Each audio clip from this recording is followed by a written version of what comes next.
Hello everybody, welcome back to the workshop. So in today's video, I'm going to be showing you how to take and make a coal shovel. Now this coal shovel is for a blacksmith's forge. You can make this style shovel if you'd like for, just your standard fireplace. But this one in particular will be for a coal forge. Now I've already went ahead and made this little loop end in another video. I'll put a link to that right up here, and you can go check that out out there, how to do this little loop end. You can do whatever you want, whatever finial on the handle that you want. This could be basket twist, this could be just a simple hook, this could be flat bar, it could be whatever you want. So we're not going to focus on that. I will, however, show you how to create the offset and the set down for the end that will attach to the shovel pan. But in this video, we're going to focus specifically on the shovel pan because that's the difficult part, if you will. The shovel pan will be the difficult part of the whole process. I am working in a coke forge, or in a coal forge, if you will. That's what we're starting with. And if you don't have that, obviously you probably won't be making these, but if you're making these for somebody else, or another blacksmithing event or something like that, this will go really well in a gas forge as well. So we're going to get that plate hot, and we are going to take and sink it into a swedge. Now, this is another thing, I'll put a link to it right here, that I had made of just a cupping tool. This cupping tool allows you to take and sink stuff if you don't have a swedge block. Now, I'm going to be using my swedge block today just for an expedient's sake and because I have a swedge block. If you have a swedge block, any depression in the swedge block will work. So, just wanted to point those things out to you. Also, sizes for this. I'll go over this real quick.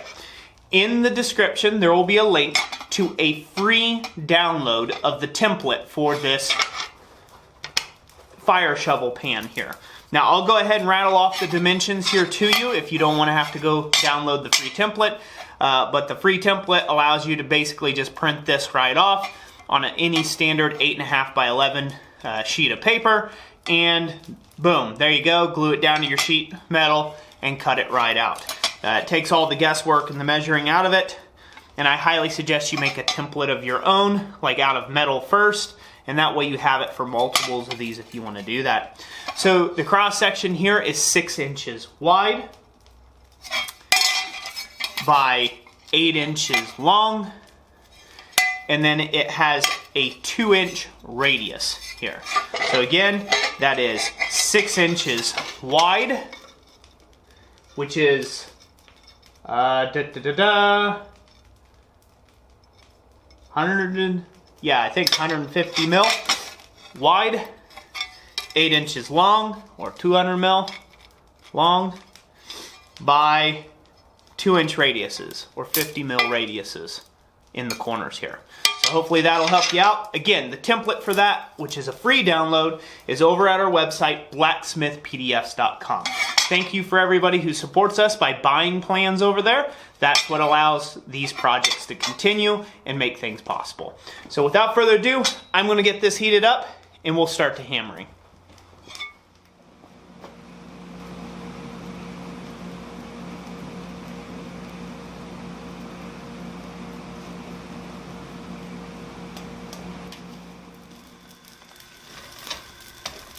Okay, now that we've got a good high heat, we're going to focus on the corners, and we are going to go into one of the smallest depressions, about 2 inches. You want to hammer just straight down. We want to create a pocket, and we want to do that to the other side as well. You're not trying to form this against the edges of this. You just want to hammer straight down to start creating these pockets. Now you're going to see it starting to kind of get rolled up here. Now this is where an interesting problem will arise. You'll start seeing on the back side here, you'll start getting cut marks or little galling marks. That's okay, that's going to happen.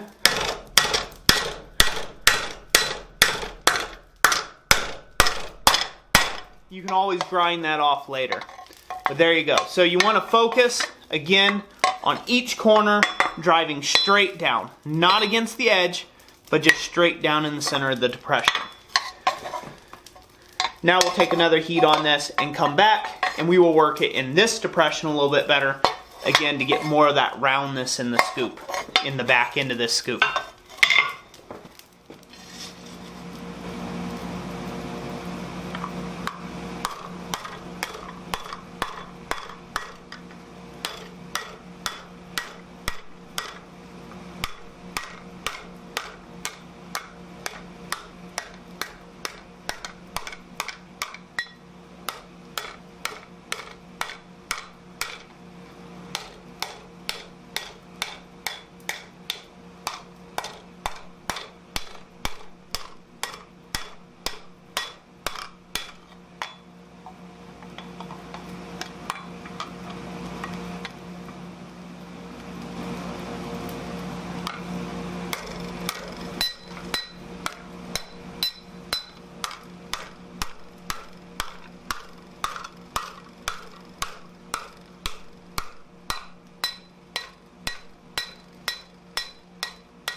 Okay, now that we have our depression the way we want it, we're going to stand it up on the anvil, and we're going to try to take and get this thing to bend.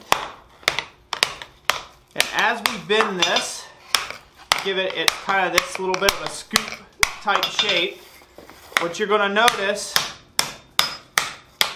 is those sides are going to straighten out nicely. Just by pre-bending it like we're doing here. And this is going to create our nice scoop shape that we're looking for. You may have to hammer this around some on the back side, and some back face blows, and just aim for it a little bit.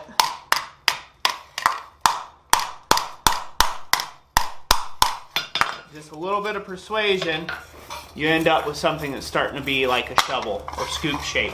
Now, there's an advantage to this versus a flat shovel. A flat shovel, the problem with a flat shovel is one, it doesn't hold a whole lot of volume in something like this.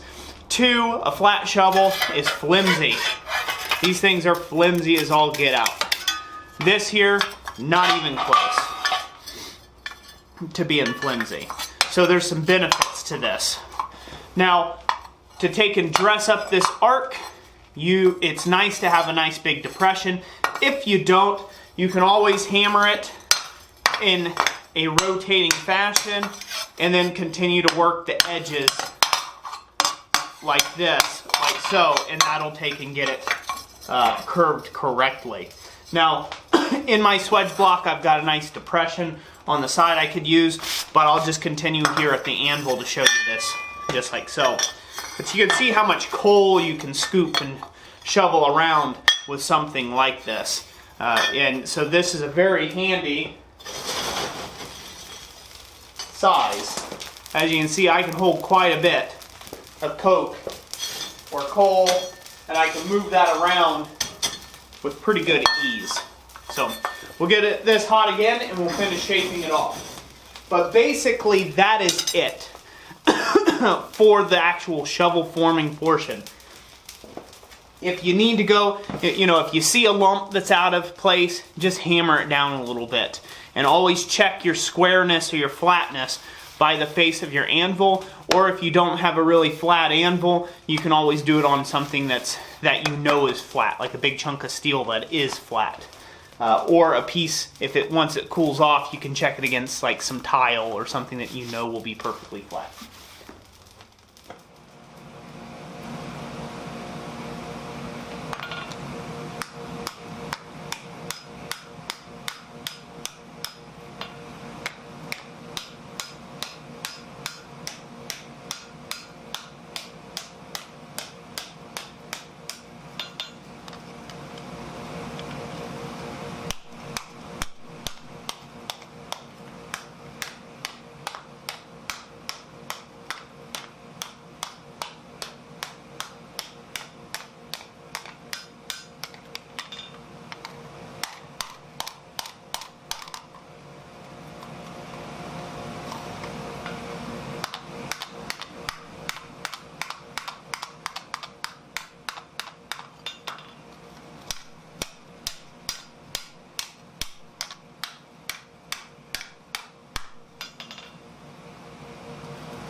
Okay, so now we've got this accomplished, this form that we're after.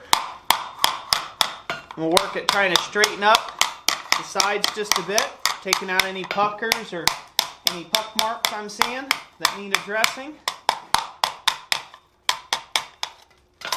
You see, I'm not having anything supporting this whatsoever. This is just us kind of air forming it, if you will, watching with our eyes what's going on, and then just tapping it wherever it's high at. So it doesn't take really specialized equipment to do this. You can do this all with handwork. Now it's at the heat, we'll give it a good brushing, and the scoop portion of this is done.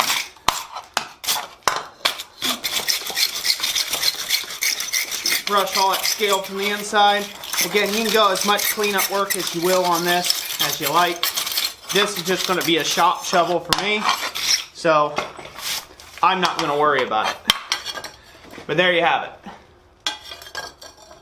There's that form there for the nice coal shovel. Again, if you see anywhere that you need to have tweaked, just get back in there and hammer it a little bit. Take a few seconds, tweak the form to your liking, and be done with it. So there you have it. So that's it for the shovel portion. Now I'm going to show you how to take and make the handle portion. This is fairly simple, but I'll go ahead and explain it now. This is a piece of 3/8 inch square or 9.5 mil. We're going to take this piece of 3/8 square and we're going to forge it down whatever the offset of this is. So whatever your material thickness is here, that's how much we're going to forge down. So this way it creates a nice smooth transition between the scoop and the piece. Hopefully that makes sense. So this happens to be 1/8 inch plate, so we're going to forge this down an 1/8 inch thinner than what it is now, and then we can decorate it however we like. You don't want to go too thin, however, because then you get back into having this weak thing, which we do not want in our little coal shovel here. So I'll get this hot and be right back with you. Okay, with half on, half off flows, we're going to set about 1 inch of material or 25 mil of material, and we're going to use that to forge down what we need. Again, as I said, don't go too far with this. We only want an 1/8 inch difference between the two.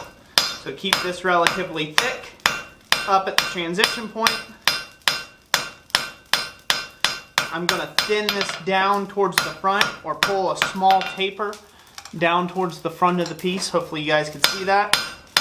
And this is way too cold now to really be doing any real good forging work on, so we can take another heat on this. This is just more or less to planish it up and get it back to serviceable state. Now if you want to get real fancy with this, you can make this as elaborate as you like. I'm just going for a plain end, and I'm going to show you guys how we will get that on our scoop, and we'll do the rivet work with it. So now that we've got that end formed, we're going to stick it over the far edge of the anvil, and we're going to give this a little bit of a curve to it. You don't have to go crazy. Again, we're not trying to hit it against the actual anvil or anything. We're just trying to make room for a more comfortable handle here. So we're going to show you guys all sorts of ways of bending things. We'll see how that works there. Again, you can tighten this up, you can shorten it, you can do whatever you like to get a different tightness on the handle here, which I probably will here in just a second. I want it to be a lot tighter than what it is right now. So I'm going to come in here and rehammer this out in this area, and I'm going to give it a lot tighter bend. You're doing this over the sharp of the anvil. Be careful not to hit back against the anvil. That is not what we're wanting to do here. Just adjust it to whatever feels right for you.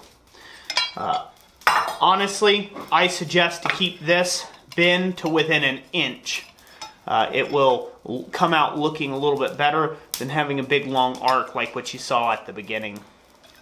But anyways, that's pretty good. That's fitting.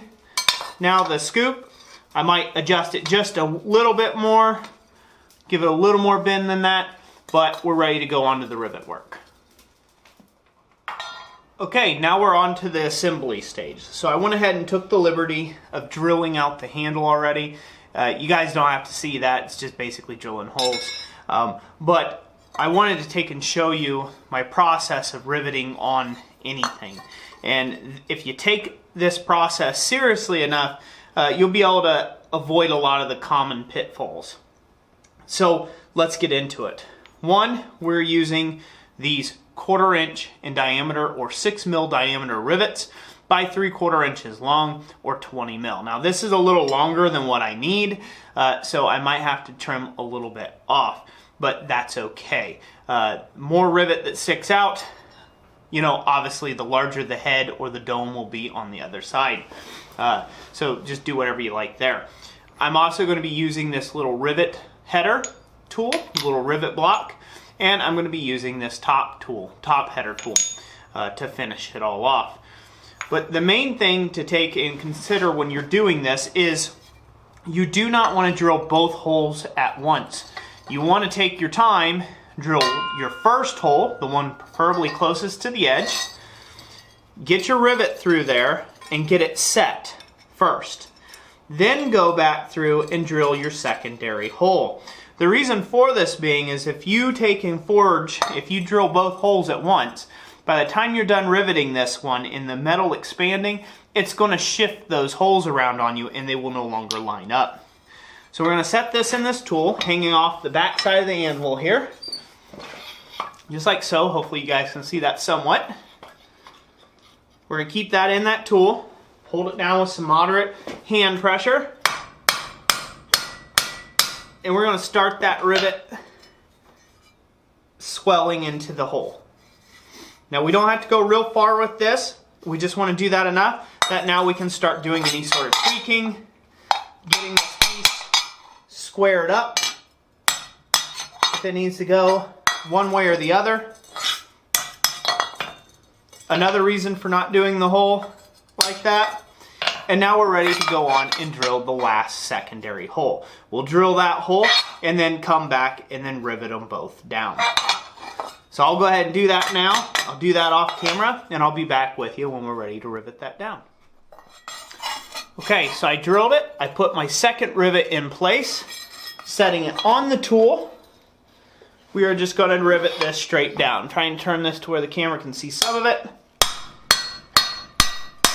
Start with the flat of the hammer, and then we're going to go in with the peen. Got that rivet done. And because these holes are so close, now I'm going to run into a problem where these are going to start biting on one another. So I'm just going to go ahead and just do it right on the anvil.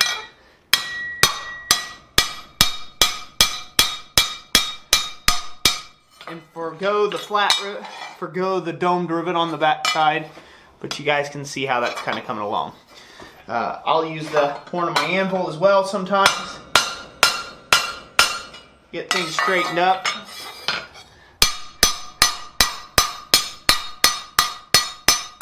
Again, the more time you want to take with this, the better off it'll be. But there you have it. Good enough for YouTube. Haven't said that in a while. So everything's nice and straight, like I like it, and should take a scoop hole just fine. So that's it for this video. I hope you enjoyed it. If you did, remember to leave a like.